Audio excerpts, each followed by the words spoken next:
Hi മാനിറച്ചി.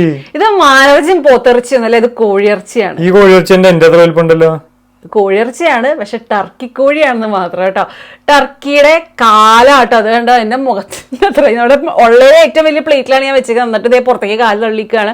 ഇത് ശരിക്കും നമ്മൾ മസാല വെച്ചിട്ട് 1.5 ദിവസം ഫ്രിഡ്ജിൽ വെച്ചു കൂട്ടോ. നന്നായിട്ട് മാരിനേഷൻ ഒക്കെ ചെയ്ത് ഫുള്ള് ആ സ്കിന്നിന്റെ ഇടയിൽ കൂടെ ഒക്കെ മസാല തേച്ചിട്ടൊക്കെയാണ് വെച്ചിരിക്കുന്നത്. സംഭവം മസാല പിടിച്ചൊന്നും അറിയില്ല. ശരിക്കും അവലിലാണ് ഇത് ബേക്ക് ചെയ്ത് എടുക്കേണ്ടത്. അങ്ങനെയാണ് നമ്മൾ കണ്ടത് കേട്ടോ. നാട്ടിൽ ടർക്കിനെ ഞാൻ ടർക്കി കോഴി എന്നാണ് പറഞ്ഞിരുന്നത്. നിങ്ങൾ എന്തായാലും വേറെ എന്തൊരു കലകെന്നോ കഴുക്കെന്നോ അങ്ങനെ എന്തുണ്ട് അറിയുന്നുണ്ടെങ്കിൽ കമന്റ് ചെയ്ത് പറയട്ടെ. നിങ്ങൾ നാട്ടിൽ എന്താണ് ആ കൊത്തുന്നൊരു സാധനം ഉണ്ടല്ലോ, എനിക്ക് അതിനെ ഭയങ്കര പേടിയാണ്. ടർക്കി കോഴി എന്ന് പറഞ്ഞാൽ അടുത്ത് വരുമ്പോൾ ഞാൻ ഓടും. ആ കൊത്തുന്ന കാരണം ഒരു പ്രാവശ്യം കൊത്തിയിട്ടുണ്ട്. അപ്പൊ ആ കോഴീനെ നാട്ടിൽ നിങ്ങൾ എന്താ പറയാന്ന് പറയാ. ഇതിപ്പോ ശരിക്കും പറഞ്ഞു കഴിഞ്ഞാൽ നമ്മൾ അവനിൽ വെക്കാൻ പോവുകയാണ്. ഞാൻ എൻ്റെ അവൻ കാണിച്ചു തരാം കേട്ടോ. ഇതാണ് നമ്മുടെ അവൻ. പക്ഷെ അവനിൽ വെക്കാൻ പറ്റില്ല, നമ്മുടെ സ്റ്റോറേജ് റൂമാണ് അവൻ. ഇവിടുത്തെ അവൻ ഭയങ്കര ദുരന്തമാണ്, ഇതൊക്കെ പൊളിഞ്ഞിരിക്കണ്ടോ.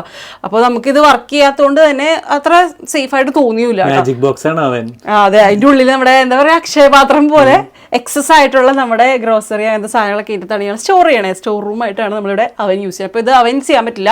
അപ്പൊ നമ്മൾ തൽക്കാലം നമ്മുടെ അവന്റെ ഡോറുണ്ടോ എടാ ഇങ്ങനെ ചെയ്താലേ അടയുള്ളൂ, നല്ല ചവിട്ടി പിടിക്കണം. അപ്പൊ അതുകൊണ്ട് നമ്മൾ അവൻ യൂസ് ചെയ്യാറില്ല, സ്റ്റോറേജ് ആയിട്ടാണ് യൂസ് ചെയ്യുക. അങ്ങനെ ചെയ്യാനുള്ളവർ പറയട്ടെ ഞങ്ങൾ ചെയ്യാറുണ്ടോ എന്നുള്ളത്. അത് ഇവിടെ ഞാൻ പാത്രം വെക്കുന്ന സ്ഥലമാണ്. ഇവിടെ എൻ്റെ ഒരു പാത്രം ഉണ്ട് വലിയത്, പക്ഷെ അതിപ്പോ കഴുകാൻ വെച്ചിരിക്കുന്ന കാരണം ആ പാത്രം ഇവിടെ ഇല്ല. അല്ലെങ്കിൽ ആ സ്പേസ് ഫില്ലാണ്, വലിയ പാത്രം വെക്കാൻ. അപ്പൊ ഇതിന്റെ അകത്ത് ചെറിയ കുറച്ച് ഒലിവ് ഓയിൽ ഒഴിച്ചിട്ട് ജസ്റ്റ് ഇതെടുത്ത് ഇതിൻ്റെ അകത്തേക്ക് ഇടുക. എന്നിട്ട് ഞാൻ കാണിച്ചു തരാം എന്താ ചെയ്യാൻ പോണെന്ന്. മിക്കവാറും ഇത് ഷ്രെഡ് ചെയ്ത് എടുക്കേണ്ടി വരുമായിരിക്കും, ഇത്ര വലിയ പീസ് വേവില്ല അല്ലെങ്കിൽ. അപ്പോൾ കാണിച്ചു തരാം. ഈശ്വര, ഓയിൽ ഒഴിക്കണം, ഓയിൽ ഒഴിച്ചിട്ടില്ല. അപ്പൊ ചെയ്തിട്ട് കാണിച്ചു തരാം. ഹായ്, അടിപൊളി സാധനം. നമ്മൾ നന്നായിട്ട് ഇങ്ങനെ മറച്ചും തിരിച്ചൊക്കെ ഇട്ട് കുക്ക് ചെയ്തിട്ട് എടുത്തിട്ടുണ്ട്. ചെറിയൊരു പീസ് പൊട്ടിച്ച് കഴിച്ചു കേട്ടോ. കാണുന്ന ഷോ തന്നെ ഉള്ളൂ. ഇത് നമ്മൾ വീട്ടിൽ പൊതുവെ വാങ്ങാറില്ല, പുറത്ത് നമ്മൾ പുൾഡ് ടർക്കി കിട്ടാറുണ്ട്. അപ്പൊ അത് കഴിച്ചിരുന്നു. ശരിക്കും താറാവിന്റെയും കരളൊക്കെ ഉണ്ടല്ലോ, അത് വേവിച്ചിട്ടുള്ള ഒരു മിക്സ് ആയിട്ടുള്ള ഒരു ഫ്ലേവറാണ്. അത്ര വലിയ ഫാൻസ് അല്ല നമ്മൾ.